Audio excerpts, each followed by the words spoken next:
Swedish units under siege, North Koreans en route, and Russian units, as always, overwhelming with giant numbers. And all this while there is still some separatist holdouts among the mix.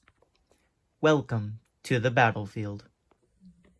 Currently, Swedish units have been under siege for most of the game. They suffered because of this 4 vehicle losses, 2 air vehicle losses, and 33 casualties, or 49% of their army.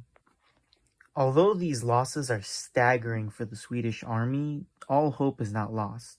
They still have some scattered units in the center and very fortified positions in the north.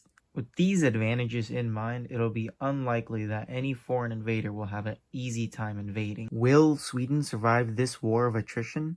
Who will run out of soldiers first? Only time will tell. The Separatist Army.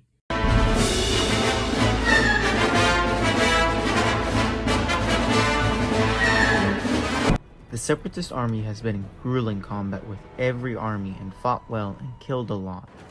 Unfortunately, they took just as many losses and now are reduced to only a few soldiers and vehicles scattered throughout the map, with only some equipment for reserves. The Separatist soldiers have suffered 78% losses, 43 soldiers, 6 vehicles, and 2 out of 3 air vehicles. Because of this lack of force, there is little hope the Separatist cause will go on, but before they are gone, they will do a lot more damage to any army unfortunate enough to come across them.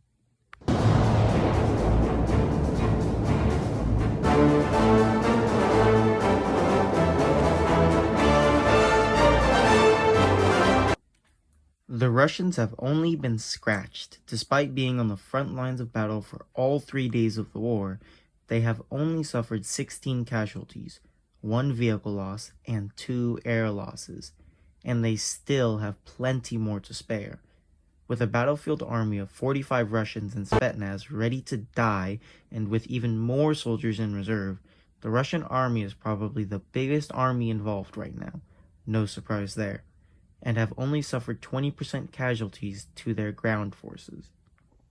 With soldiers plentiful and vehicles common among their army, the Russians are a lean fighting force ready to attack. And even if their army shall fall, their reserves guarantee the Russians will fight long and hard. Will anyone be able to muster the strength to conquer them?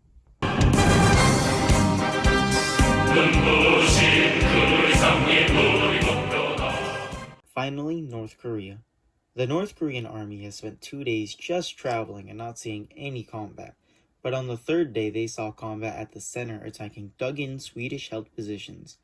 This attack ended up being completely wiped out, with the Koreans taking 7 casualties and 2 vehicle losses. This, however, is the only battle to take place and represents only 10% army losses for North Korea. Even though the North Koreans have little to nothing left in reserve, the North Korean army is mostly intact and moving forward at a rapid pace. Will the Russians halt their march, or will the North Koreans fight through? And so what army will go on?